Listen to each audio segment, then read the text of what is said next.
The Malaysian English Language Teaching Association, or MALTA as it is commonly known, is Malaysia's oldest national English language teaching association. Founded in 1958, the association has grown significantly over the years. Despite its evolution from the Selangor English Language Teaching Association, as it was first known, the aspirations of the association remain anchored to what is spelled out in our Constitution. We are an association of English language teachers dedicated to advancing English language education. Towards this end, Melta works with partners in Malaysia as well as overseas. To date, Melta has formal partnerships with English language teaching associations in Japan, South Korea, the Philippines, Thailand, Mongolia, Indonesia, India, Brunei, Hong Kong, Bangladesh, and Taiwan. These partnerships allow Melta to engage in continuous dialogue with other English language teaching associations, and in doing so, create opportunities for the professional development of our members on a global scale. Within Malaysia, Melta is committed to reaching as many English teachers as possible. Towards this goal, we are represented by Melta chapters made up of dedicated teams of English language practitioners. As a national association, the association activities are managed by several bureaus, namely bureaus for training, research and development, publications, special projects, journals, special interest groups, chapters, and technologies. The association is only as strong as its members, so we look forward to your support.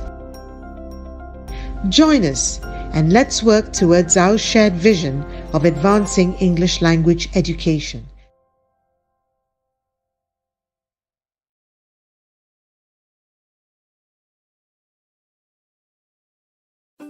Kids these days are learning how to do almost everything through video. Videos feel personal, are highly visual, and let you control the pace at which you learn. But when you try to show a video in class, you might not always get the best results. Sometimes it's hard to know if students are paying attention or if they're actually learning anything. But with Edpuzzle, turning a video into a dynamic lesson is easy. You can add questions anywhere in your video, so you can check comprehension and get students to engage in critical thinking. You may not always have time to find a video and add your own questions, but don't worry, the entire Edpuzzle community has got you covered. Scroll through our library of teacher-created content and get inspired by what other educators like you are doing in their own classrooms. Or choose from our standards-aligned Edpuzzle Originals, instructional videos with built-in practice created with you and your students in mind. With the time you save, you can focus on other important things. Sometimes the video content you're looking for doesn't exist yet, so why not try making it yourself? Edpuzzle's screen recording tool lets you create the video that fits your students' needs. When you're done, you can edit the video and embed questions all in one go. Your students will appreciate seeing a familiar, friendly face as they learn. Once you're ready to assign your lesson, that's when the magic happens. You can hold students accountable for watching the entire video and monitor as they watch it at their own pace. Then, use Edpuzzle's real-time analytics to figure out who's ready to move on to the next lesson and who needs a little more help. That way, you can decide how to best use your time in the classroom. So, the next time you want to assign a video, let Edpuzzle be your guide. You'll be joining a network of educators who are changing the face of 21st century teaching, one video lesson at a time.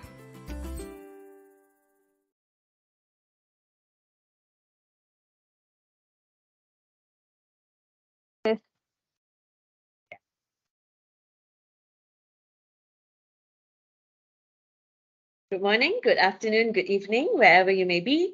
I'm Grace Lim, one of the co-chairs for the 11th Masel Conference. And I'm Sharmila Devi. So the Malaysian English Language Teaching Association, MALTA, has been organizing an annual ELT research conference since the year 2011. And this conference is a flagship event of MALTA's Research and Development Bureau. This conference was initially convened to support postgraduate students in Malaysian institutions of higher learning who were pursuing their studies in the area of ELT. The aim was to provide them with a platform to come together to discuss their work and to receive feedback from a panel of academics and experienced researchers. Over the years, the conference has evolved to further include presentations by academics, teacher educators, teachers, and student teachers who also wish to present their research in ELT. Melta has partnered with various institutions over the years.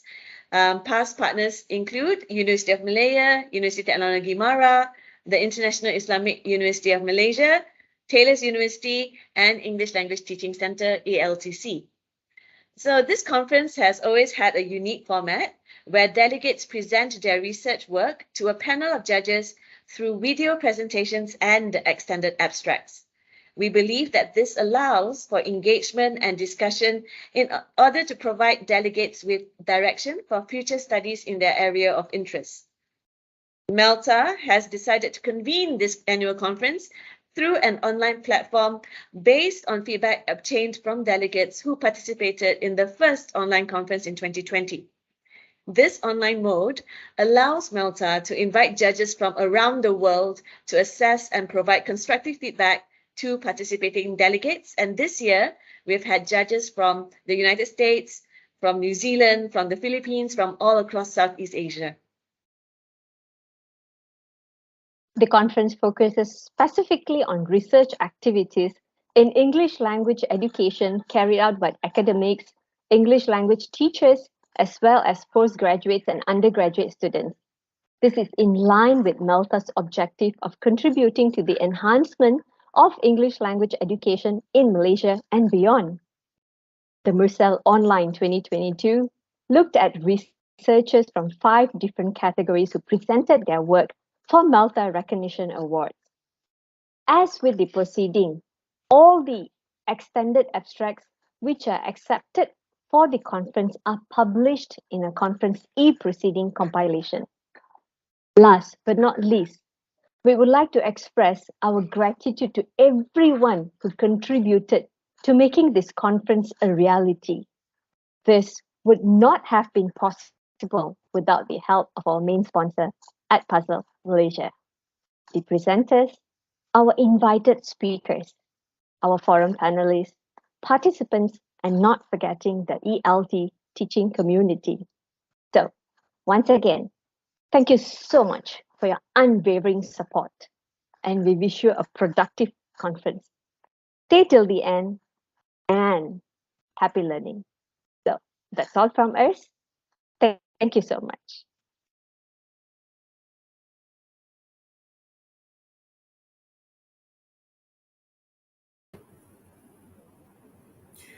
Hi and a pleasant day to all. I'm Azlina Muhammad, your MC for today.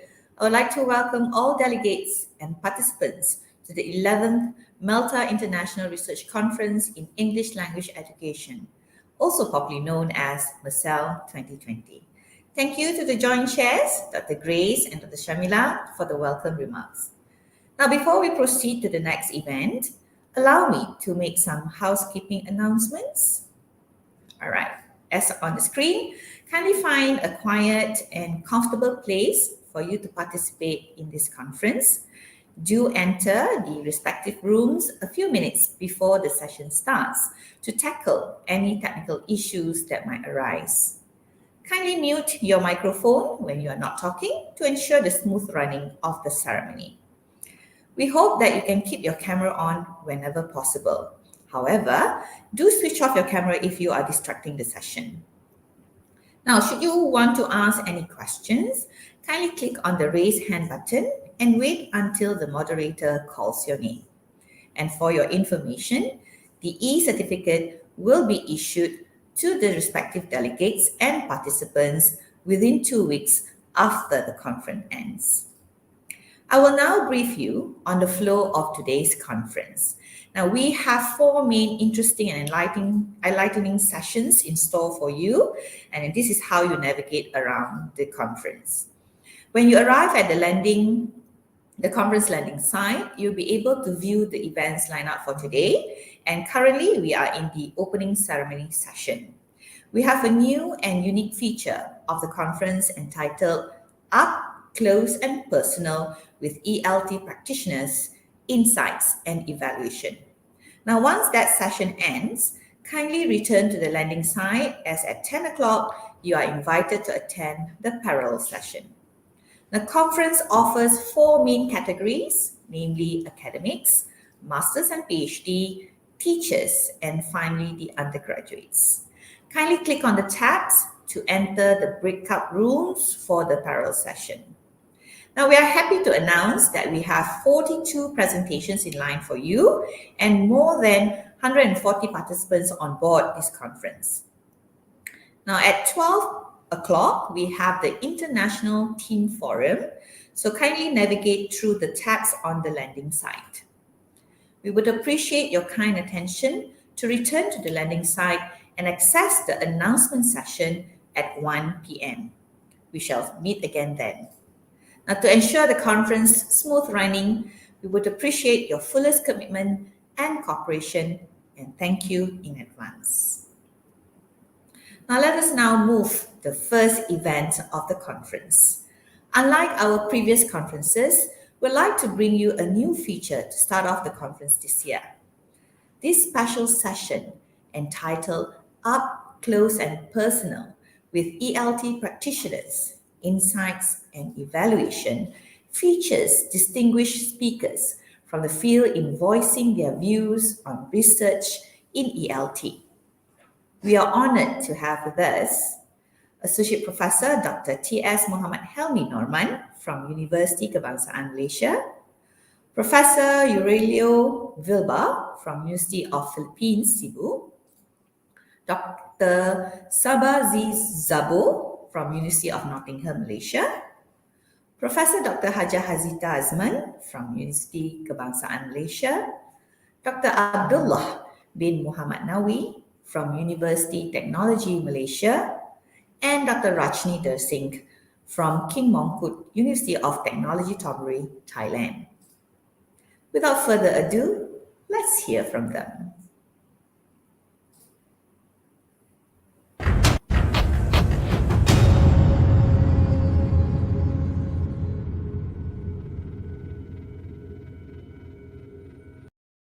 So, what are the initial steps to kickstart study or research, right? So, definitely going macro versus micro from a drone's eye view of research. So, I think it's about going for that macro level first. I think it's important to have a look at the overall first before going micro and then into details and going from global, local, and then going to context. I think that is very important. Going global first. What is happening outside? What is happening in Europe? What's happening in North America? What's happening in Africa, Asia, and then going local in Malaysia, and then going to context maybe in UKM or the university or institute. And I think very important to map your initial ideas into digital mind maps in terms of problems, gaps, methods, and solutions. So first going to the problem, and I think it's important going to what is the problem of the research, what's happening internationally, and what's the problem in the local and context. So going also gaps, what is done at the global scenario, and going to local, and also going to context, and then going to methodology, which methodology, data collection, data analysis suits you, and then does the solution solve the problems, solve the gaps that you have identified in the initial phase. And always ask why. So why am I doing this? Why am I doing this research? Why am I choosing this research method? Why am I using this scholar? These are important things. Always ask yourself why. Well, my advice is the best way to go about it is to identify a problem in your own work, in your classroom, something that you have noticed, or something that you actually want to improve. Once you identify this problem and you have some preliminary ideas of how to improve it, the best way to go about it, and the second step, is understanding the theories, the concepts, the literature around the problem. How can we do that? I would search for recent articles, well-conducted studies, and evidence-based practices to understand more of the theories, the concepts, and what solutions others have found out there in the literature, right? Once you understand the key theories or concepts, it will be easier to identify evidence-based solutions to the problem. Evidence-based solutions are solutions that actually provide a rich and convincing data that can help in a certain context. Once you understand the evidence for a solution and how other people have gone about researching it, it is really good to have a general understanding of different methods that could help you to understand the problem. Once you have an overview of different methodologies, then it will be easier to narrow it down and see how you can go about solving your own problem or answering your own research questions. Another advice that I would give is thinking about adapting or adopting novel solutions to your own context.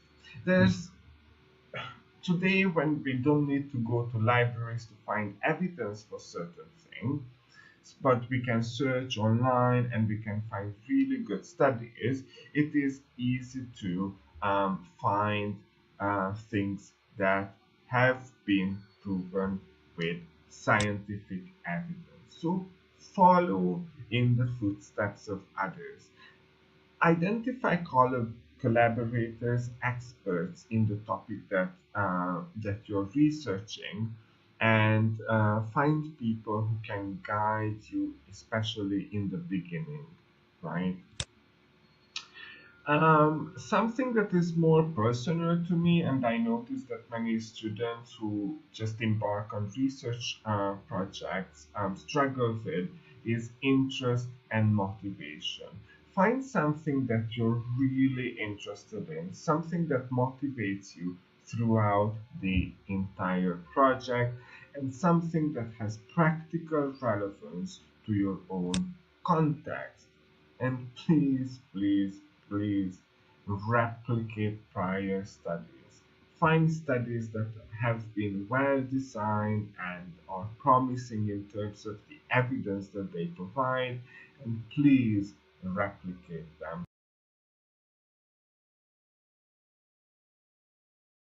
What's the best practice for in ELT research, whether it's qualitative or quantitative or mixed, and if there's any new approaches. I'm a strong advocate for promoting competence in research methods among teachers and teacher educators, as I feel that it is a major contribution towards teachers' professionalism. In determining which research paradigm is best to employ for one's research, I would advise to keep to the main principle, which is fitness to purpose. That is, selection of the research paradigm should be guided by your research purpose. And there is no research paradigm which is superior, and each has a specific purpose in providing a distinct means of producing unique knowledge for a specific context in your teaching circumstances. As you know, there are three conventional paradigms, which is the positivist or the post-positivist paradigm, where scientific method and quantitative research paradigm belongs to. And you have the interpretive constructivist paradigm, where qualitative research is very much used and applied. And I'm also inclined towards this paradigm, which is the pragmatic paradigm, as it employs the mixed methods, and it's more appropriate. I find it's more appropriate for applied linguistics type of research, as well as ELT or classroom-based research, because pragmatism is typically associated to abductive reasoning that moves back and forth between deduction and induction. And this way, you can actually be actively involved in creating data as well as theories. And this is where action research is actually also applied. As for new approaches, three alternative research approaches extended from the pragmatic paradigm, I feel is the way forward. And this is the participatory action research, or PAR, PAR, which is actually an extension of action research, but it's more at a macro level as it engages collaborations with all stakeholders at all levels of the research process. And you have the practice-based research, which is more at the micro level and more appropriate for classroom-based research. Is best used to investigate teaching inventions or remediations used by the teacher.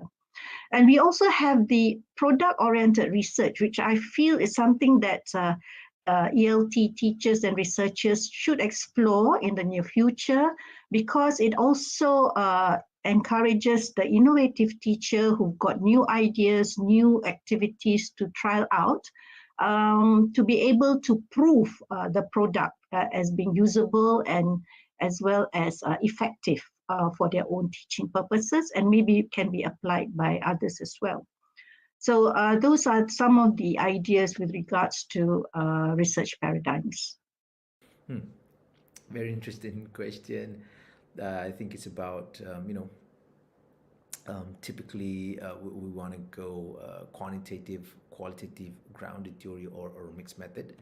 But I think also in design and development research now is picking up ground. DDR, you can refer to Richie and Klein. I think very powerful research methods there, and also real-time data. I think very now it's gaining presence in the research area. Real-time data in terms of analytics, data from sensors. You can put some sensors on your body sensors.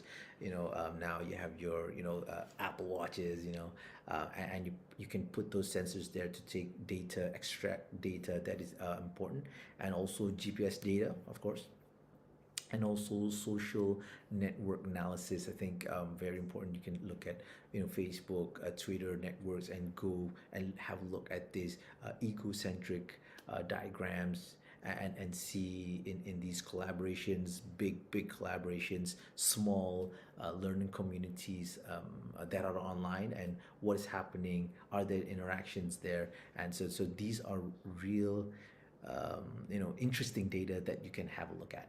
That I was asked was, what are the best practices and whether there are any new approaches.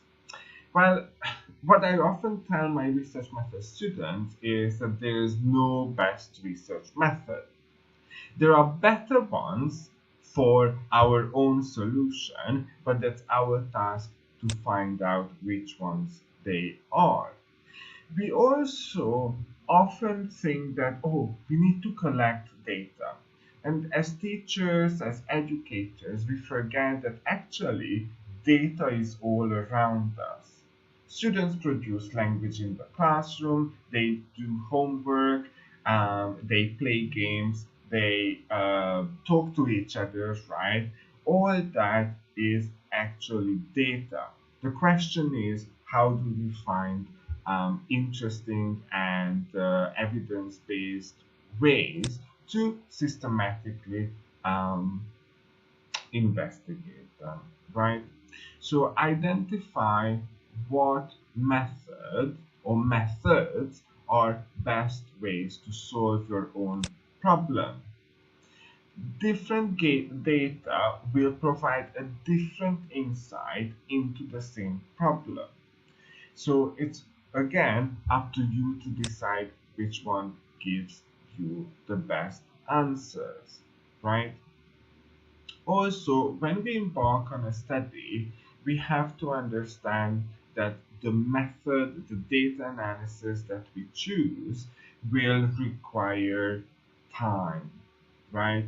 Often we think that, oh, if I just conduct some interviews and analyze the data quickly, it is a quick and dirty way to do research projects. Well, actually not. Analyzing data is a learning process, right? And in order to analyze our data well, we need to understand how different data analysis strategies or methods would work best for us. And all that requires time investment, right? What we also need to remember is that language and classrooms are complex and dynamic, right? Everything is constantly changing. Learners have different moods, different days. We as teachers change, right? And language is fluid, right? So in order to get a really good insight, one of the more recent practices is actually conducting mixed methods research. Yes, I agree, it often provides greater insight, but what we always tell our students as well, that it is double the work. So if you want to do mixed methods well, then you need to double your time that you spend in terms of figuring out the qualitative method and the quantitative method that you're using. Apart from mixed methods, in-depth, systematic, and rigorous case study designs can work too. Please identify really good case studies that really go into the depth of their problem, of the questions they ask, because that kind of rich data will give you the answers. There are some case studies that don't actually fulfill that requirement for a good case study, which means it has to be in depth, systematic, and really rich data. So it's a thick analysis, as we say. Remember, when you're choosing your methods or methodology, what's broken by design cannot be fixed by analysis. I think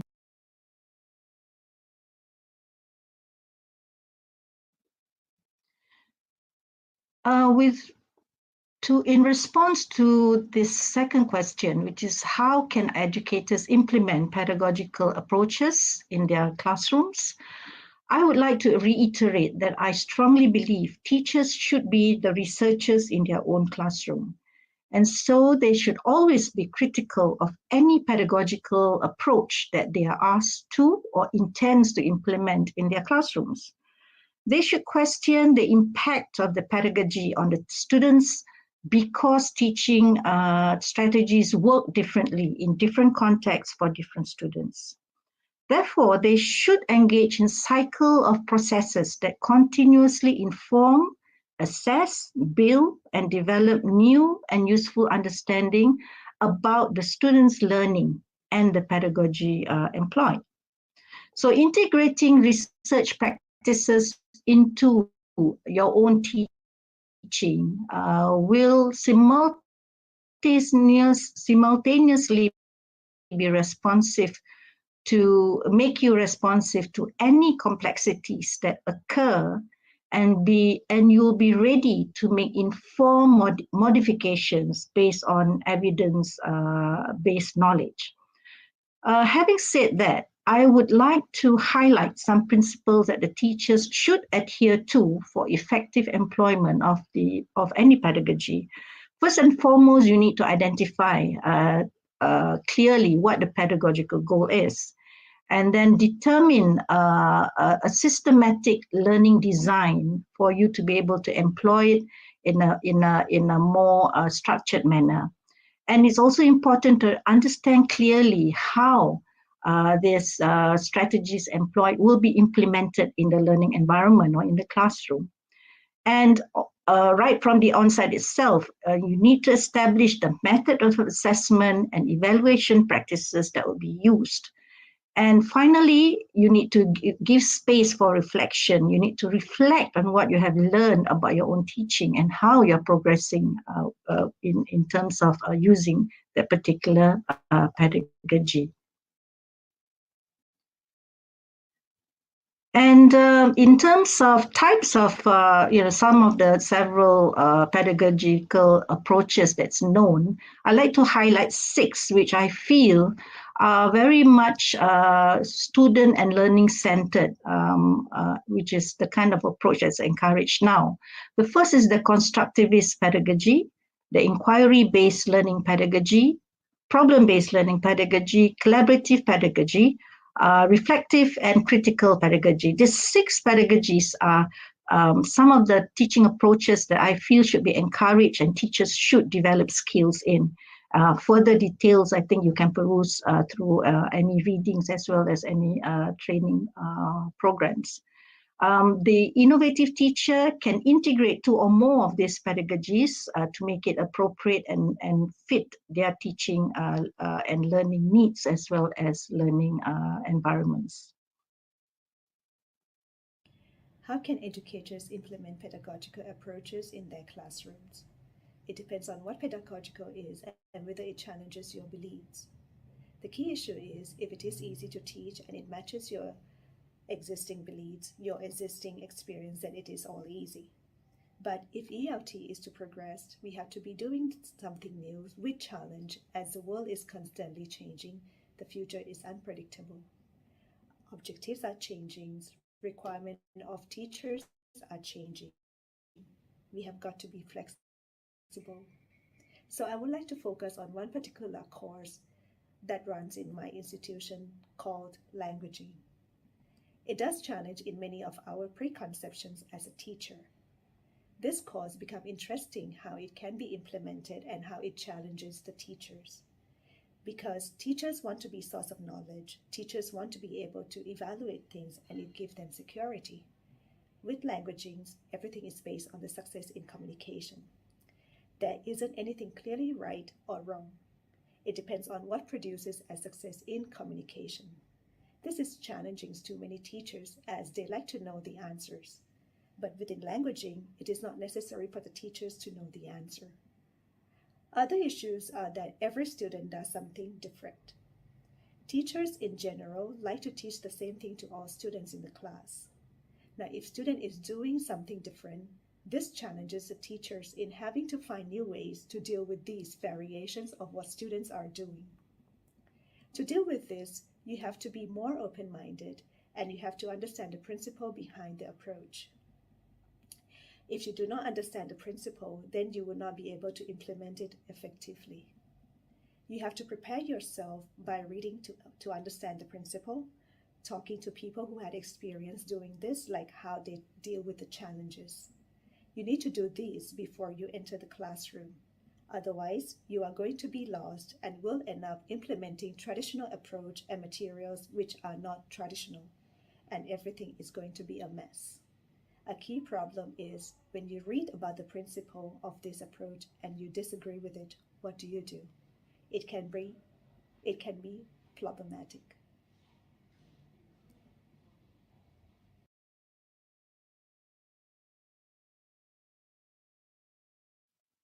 This was a very difficult question for me to respond to, actually. It's not an easy question. Because in this globalized and smart technology-driven era, the scenario of English language learning and teaching has become more complex with new challenges that require major shifts and changes in the way we do teaching and learning in the 21st century. While there are numerous challenges ahead, I can afford to only highlight 5 here, given the limited time that I have. But these current challenges need to be resolved for us to move forward. Yeah. The first is in terms of research trends. Yeah. Generally, research in education needs to move from just simple research to more complex ones, from uniformity to diversity, from prescriptivism to eclecticism, from oneness to pluralism, from customary pedagogies towards more flexible and practical kind of pedagogies, and towards that will help towards refining teaching practices. Because whatever you do in the classroom, it needs to be transformative and it needs to make a difference. So this call for innovative research paradigms in English language education to shift towards interdisciplinary and translational types of research, which allows for multi-paradigmatic research approaches. Yeah, so like I had mentioned earlier, a more multiple or mixed method research is much more encouraged and is basically the way forward. And the next challenge in terms of ELT research is developing the teacher researcher itself. ELT teachers and teacher educators need to evolve into being a teacher researcher, because accountability, knowledge, and evidence-based practices are essentially the way forward in teaching. So therefore, nurturing the scientific mindset to build teacher researcher capacity is the crucial change that's needed and should be cultivated through the training and professional development programs. And to foster this kind of teacher researcher culture, funding needs to be allocated. So in line with this, MOE perhaps should allocate for school outcome research funds to encourage action research or practice-based research to be conducted at the school level. And this fund should be accessible to teachers at schools to build this ecosystem, this research ecosystem in schools. Another challenge and also a worrying trend, in fact, that is, I think, is infecting the ELT research culture, is that most researchers work in silos. Unfortunately, this is not a very good culture, and because this has left a lot of good research projects, remaining just meaningful to the researchers and have very little or useful impact to the actual practitioner and the language learner. So perhaps a common research repository for Malaysian-based ELT research projects could be set up collaboratively by MOE or MOHE, or even Melta and training centers like ELTC. I think that will be very helpful in terms of allowing all interested persons in the ELT field to have access to evidence-based knowledge about ELT in Malaysia.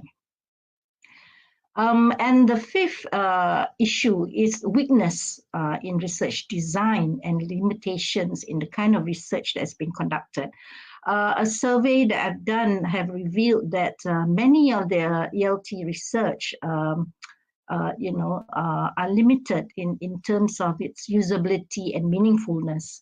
And so what is needed is for us to ensure that we as ELT researchers, teachers, teacher educators, academics, have a good sound training in research skills itself, so that a systematic research training should be systematically infused into any teacher training curriculum, and continuous training should also be provided for practicing teachers. What are the possible changes and challenges ahead in the realm of education research based on its current state? Recent research in ELT is related to using and integrating tools and technology in English, language teaching, and learning. This is not surprising as there are more programs and digital tools available for that. However, it seems technology is taking over teaching. Some questions come up like, do we need human to speak anymore, or is it AI? Do we need human to teach anymore, or is it AI? There are arguments that ChatGPT can be used instead of teachers for content subjects. We as a teacher, how are we going to address these things? Also, if we have a look at the changes in the societies, the number of people to enter universities have become lesser. Again, there are questions. Do they need to go to the university? Will university exist in 20 years' time? Then it leads to the next question, if education is the next sector to be disrupted. We have Airbnb for hotels, Uber for taxi, and they started to destroy traditional industries. Is there going to be education disruptors? If so, then it will lead to teachers' well-being. If your job security is being challenged, you would be unhappy. If you are being continuously forced to change away from what you are comfortable with, you're not going to be very happy. So these are the changes and challenges in education research. So for future direction, I think there is a need for us to do a mentoring program for the young researchers. Maybe senior professors can collaborate with the younger researchers. They can give feedback on their rationale, on their design, and other components or other parts of their research. In this way, we can create a ripple of kindness. In this manner, the younger teachers would have more chances to stay in the university and also to have better publication. And we are hoping that we can have this program.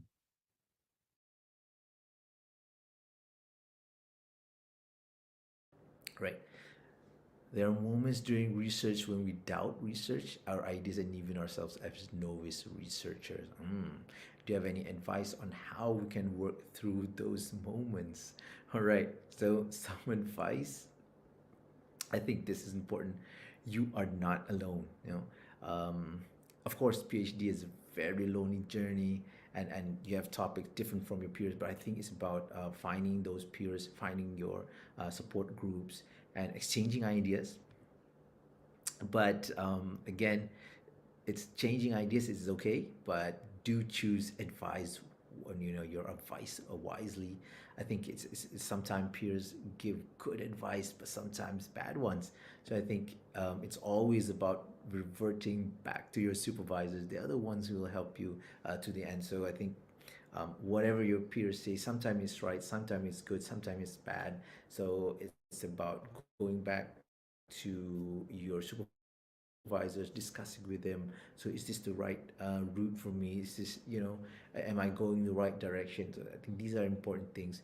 I think in sum, my advice here is to really have a good relationship with your supervisor, and having that mutual understanding and milestones going forward. If you go back to when you first became a researcher, what advice would your present self give to a budding research and academic? Oh, very interesting question. So I think it's about choosing a topic that you're really passionate about. I think it's not a sprint, but a marathon. 3 to 4 years, you're gonna do this topic. So I think it's about going to reach for a passion and your field, because you will be given or awarded a PhD in the field. So I think it's about finding that passion of yours. Very important there. And I think my second advice would be performing an academic projection. So do something that is feasible and possible to complete within your PhD period. Everybody's saying you're not here to save the world. Sometimes your research does save the world, but I think it's about making a dent in that big community. So I think that is important. Go deeper, and your study is different from others. Make your study unique, and solving and contributing to the body of knowledge, that's important in that. So do something that you know that you can finish within the period of time of your PhD.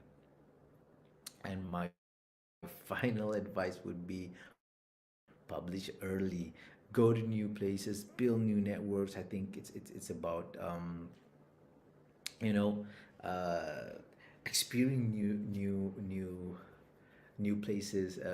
When I was doing my PhD, I visited Aalborg University at Denmark. So it was a really eye-opener.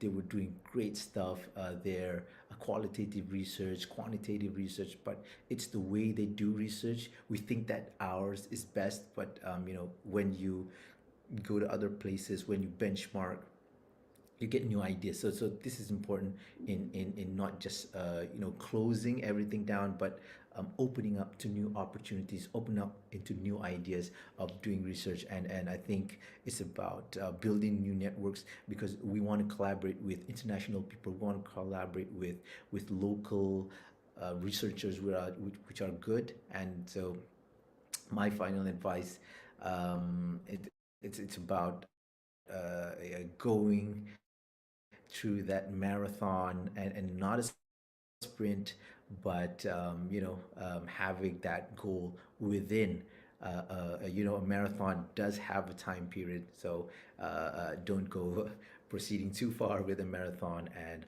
all the best. Be passionate about what you're going to do, and remember that you will be the expert in that field. So do choose wisely your topic, and go for it, and yeah, be consistent in that. All the best.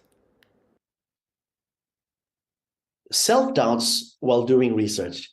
Well, friends, I have lots of self-doubts in 2008 when I made my research. My background is English language teaching, but in 2008, my dissertation was development of a software that would teach students the Philippine English variety. They would be reading a text in English, but done in the context of the Philippines. They would be listening to a Filipino speaker speaking in English. The problem was I was not a programmer, and until now, I'm still a struggling programmer. But I did my best. I had online tutorial, I had some YouTube videos, and I enrolled in some computer programming courses. Now, I would say I'm a little bit of a programmer, but more of a language teacher. It was a helpful experience for me because I could not afford a programmer. And secondly, programmers are really good and creative, but when you have lots of revisions, that would mean another amount of payment every time you do revision. The second one is another problem. One solution, okay. Whenever you have a doubt, I think you need to consult your advisor. Your advisor is the best person to ask in terms of content and methodology. Secondly, read more journals And after you read a journal or an article, please paraphrase it, take down notes. In this way, you can build a wonderful, substantial review of related literature. And please don't cram your RRL. That is the basis of the proposal. Okay? Ladies and gentlemen, having doubts, being disappointed, being in despair is part and parcel of our work as researchers, as academicians. You can't have it any other way. But what we can do instead of giving up is we have to be able to accept that there is uncertainty everywhere and not everyone has the same viewpoints as you. And this will become painfully apparent when you are submitting an article, a very, very well written article, well researched article, to reputable journals. And you could have worked with a famous mentor or whatever. But when you send it and it reaches the reviewer may have different ideas and may not agree with your ideas, and thus may ask you to resubmit, to do corrections, or maybe even reject outright. Now, this happens all the time, and not to mention that when you send your work to Scopus journals, to reputable Scopus journals, it can take half a year. When you send them to ISI journals, it can take a full year to be published, and that is if they accept it. If they don't accept it, it could even take 1.5, 2 years for you to be published. So this is part and parcel of any academic's career, and it's still something that I hate, but I know that it has to be done. But at the same time, this teaches us something. This teaches us to persevere, because at the end of the day, we need to accept the fact that there are things that we know and that there are also many things that we don't know. This is how we learn, we persevere, we develop, and we grow. So in order to answer that question, accept the fact that you are going to be demotivated. Push through it, because there will be the light at the end of the tunnel.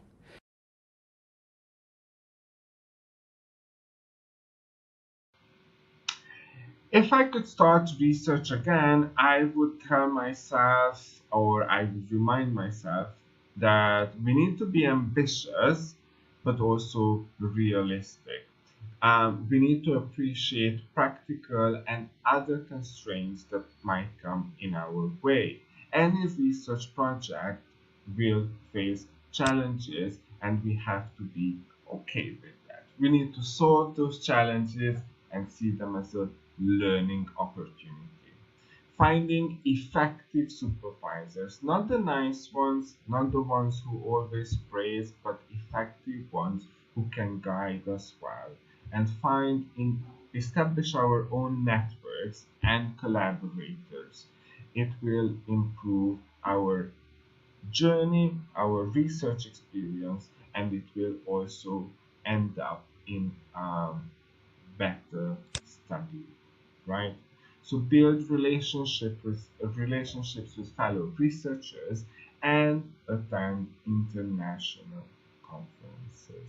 It's an invaluable experience. It can really change your own project's trajectory to the better, right? Do research because you want to do it, not because it's expected. I always ask students who apply for a PhD with us, why do they want to do a PhD? If one of the reasons is, oh, I just need it for my work, or it's required by my boss, I will be very reluctant to take that student on, because they will struggle with motivation, interest, grit, and emotions throughout. potentially, and it can happen. So do it because you want it, and you are committed to complete it, right?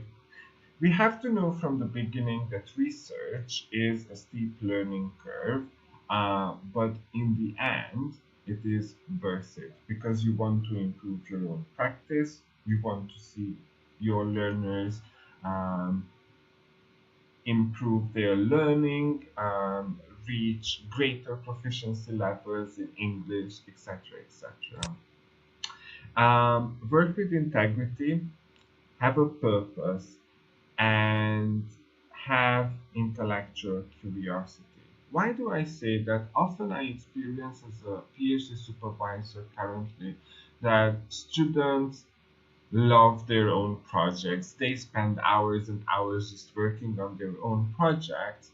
But when it comes to understanding other projects, other fields, attending a conference that is not really their linked to their own study, um, they show less intellectual curiosity. Your own research project is just the first step, but we work in a larger field, and it's interesting and it's nice to know about what's happening currently in the field, right? Finally, embrace challenges as an opportunity for learning. And this is something that I wish I could have told my younger self.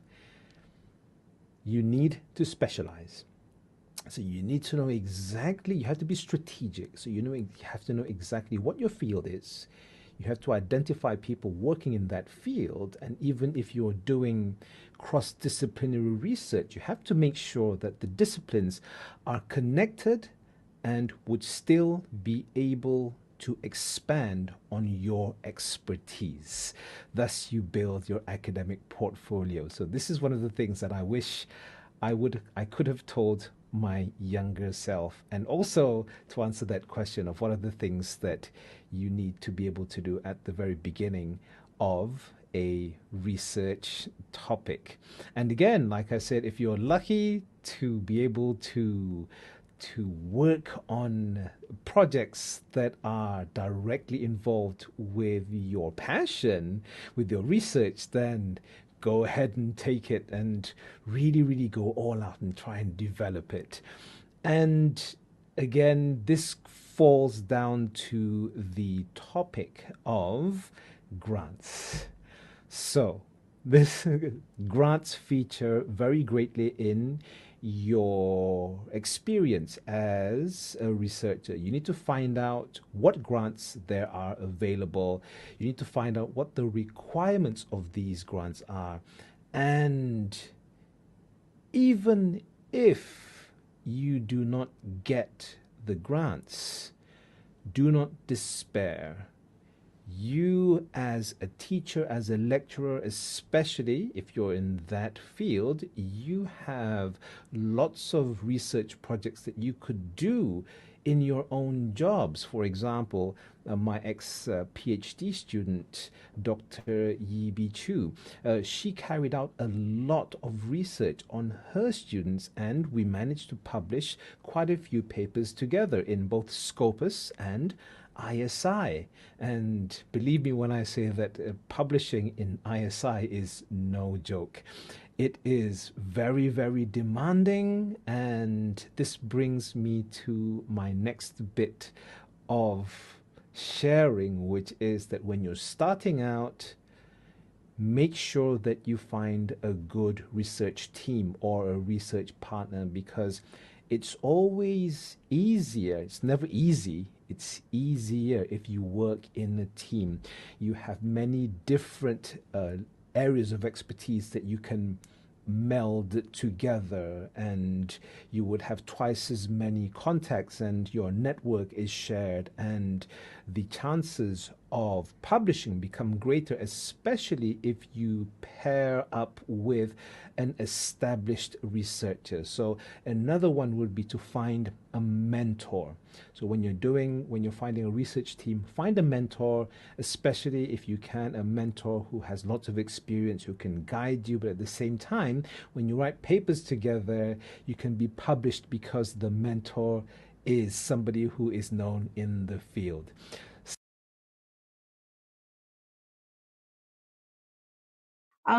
I feel it's very important that to be relevant and to remain in view of future perspectives as well as prospect for research grants, it's necessary that the ELT research itself expand into interdisciplinary, collaborative, translational research, and even explore product-oriented research projects.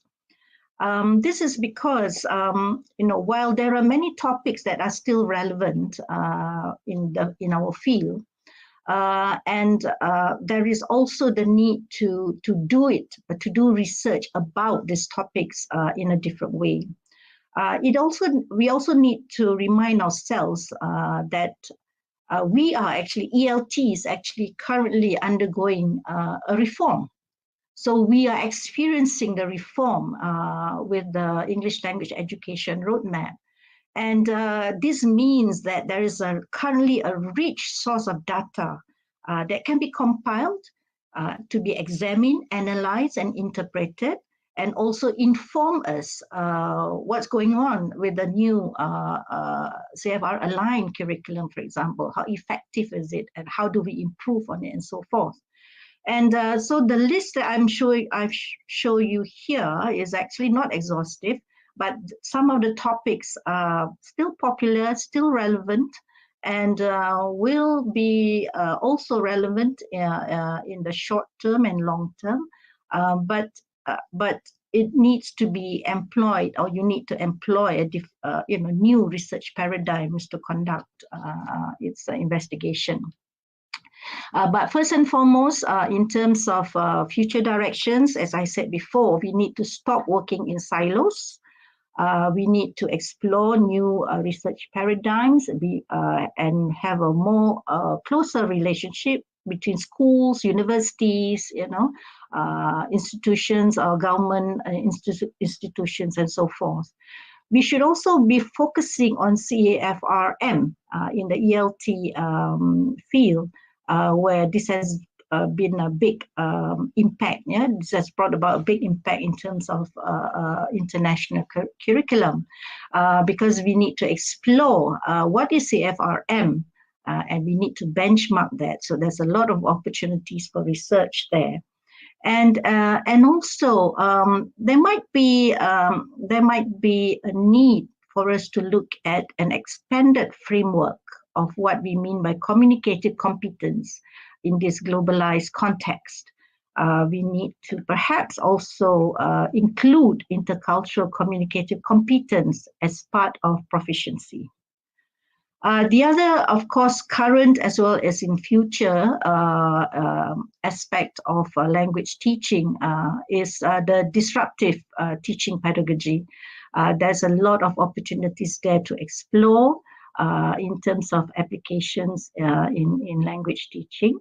And also newer pedagogies that needs to be looked at and seriously given focus is critical literacy pedagogy. Where there are skills that need to be integrated into the curriculum to prepare our students to be more effective and responsible global citizens. And at the EAP level, content and language integration learning could be an area that can be newly explored. Where it can, it will invite interdisciplinary research for academic-based kind of syllabuses. And we also should pay attention to the onset of and interest in sustainable development goals. Yeah, so language education for sustainable development, ESD, could be something that that will be also of interest in the near future. And of course, in this 21st century, you are looking at how do we teach and how do we manage learning of the VUCA or the VUCA generation, the volatile, the uncertain, the complex, ambiguous world. And this is where teaching, reflexive teaching is very useful, and evidence-based teaching is also very necessary. And currently, as well as in the future, language assessment and alternative designs for assessment is something that will grow big and needs to be explored. It is not very much, there's not much literature on that in the Malaysian context now. And also we need to look at non-textbook based learning materials, where, just depending on the textbook will not be the way to go. Since we have a lot of things on the internet now and everything is more digitized. So product-oriented research is very much relevant here. And of course, gamification as a pedagogy, as a way forward in terms of teaching as well. So where do we go now? I feel there's a need to go to the intercultural communicative competence. Now, let me ask you, what do you normally use in your country? Do you use toilets, water closet, restrooms, bathroom, or comfort room? Now, in the Philippines, we use comfort room most of the time. Sometimes we call it CR. I know in other European countries, they use WC, which I don't really understand at first. Now, these are variations of Englishes, and these words are used in their context. So, however, in the context of the Philippines, or maybe in this multicultural world, there's a lot of migration, there's a lot of traveling, and sometimes there's a need to know the local English and the global English. So my suggestion can be, have further studies on the use of local varieties, especially in the assessment. Most studies from DITA, from Borlongan, from Tupas, always claim that each country now recognizes that there is a local variety of English, and that is something to celebrate. However, there seemed to be a gap in the study or literature. Are these variations usually focusing on the basic interpersonal communication skills? For example, in the Philippines, some would say, I can still cope up with my studies. And of course, in the American English, it's cope with, and there's no more up. But that's how we use it in the Philippines. Would that mean if my student would answer cope up with in an academic text, should it be marked correct or wrong? The same in Thailand. I heard some people in Thailand would say, do you want a room with air or without air? And I would think that air is a shortcut for aircon. And that's how it works to some Thai-speaking community. But if I were a Filipino and being asked if I want a room with air or without air, it might cause some confusion slightly, but we can always understand the whole context. Or in Singapore, some would say, do you want to eat in the hawker? Hawker is something we do not use in the Philippines. And also in Malaysia, I hear the word terror night and also kan. These words are existing in the local speaking community. And they are, I believe, a part of the variety of English. So the question now is, to what extent can we propagate these varieties of English? I know we should, but what is the implication in terms of assessment? Are we going to mark it wrong or correct, or use another variety of English? So friends, I hope we can focus on these local varieties, especially in the assessment context, in the future? And this is, again, is a very interesting question. ELT research is in an interesting place right now. Now, I wouldn't claim to know half of what is out there. There's just so much going on. There's a lot of research in language learning and technology, language learning and culture, in drama in language learning, in disciplinary literacy, in literacies in general. The sky is the limit. However, there is one caveat that I would like to point out that we may sometimes forget, and that is that sometimes many gatekeepers in our scholarly community may be too quick to label something as being outdated. If your student wants to do a study on CLT, for example, they may be very quick to point out CLT is dead, or that's relevant a long time ago. It has no place right now. But really, does it have no place right now? Do we know absolutely everything about all there is to know about CLT? Now, again, I talk about CLT because it's a very clear example. CLT, for example, it's fallen out of favor. There's still some research, but it's fallen out of favor in many contexts. And for example, in Malaysia, CLT was introduced with KBSM, and that was introduced in 1980. So it reached its zenith, or arguably it reached its zenith in the 2000s, 20 years after its introduction. But here we are right now, 40 years later, and there are still studies being carried out with reference to CLT in countries such as Pakistan and in Bangladesh. And we cannot label this research as outdated because it is unique within the context. We must be open to research that we consider to be outdated if the context has something novel to offer the body of knowledge on ELT. However, as I mentioned previously, we must be aware of the needs and demands of current times and pivot our research to meet these demands.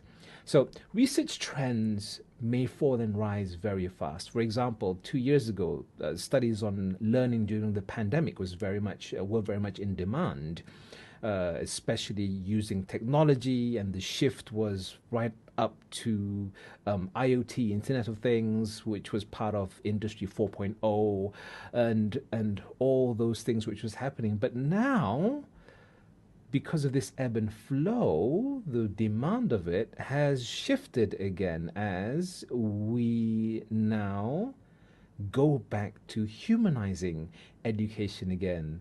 And we need to be aware of these shifts. As with all research, it is a delicate balance.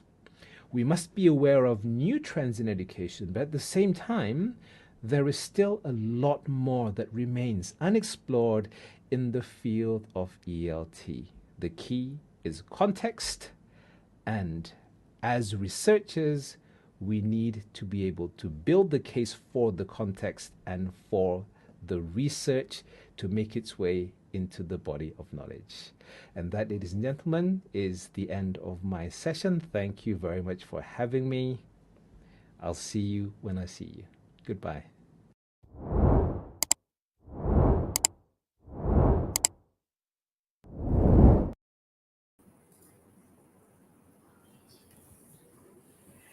Thank you to our speakers. Hope you all have benefited from the session. We will now take a 20 minutes break. Do take this opportunity to grab a cup of coffee or tea or even something to eat before the next event. Now, to proceed to the next event, which will be at 10, kindly leave this platform and return to the landing site. Scroll down to research presentation, where you will find the tabs to the breakout rooms. You can choose the categories offered and click to enter the breakout rooms. At the respective breakout rooms, the session managers will brief you on what you will need to do next. Have a fruitful session and see you at 1 o'clock.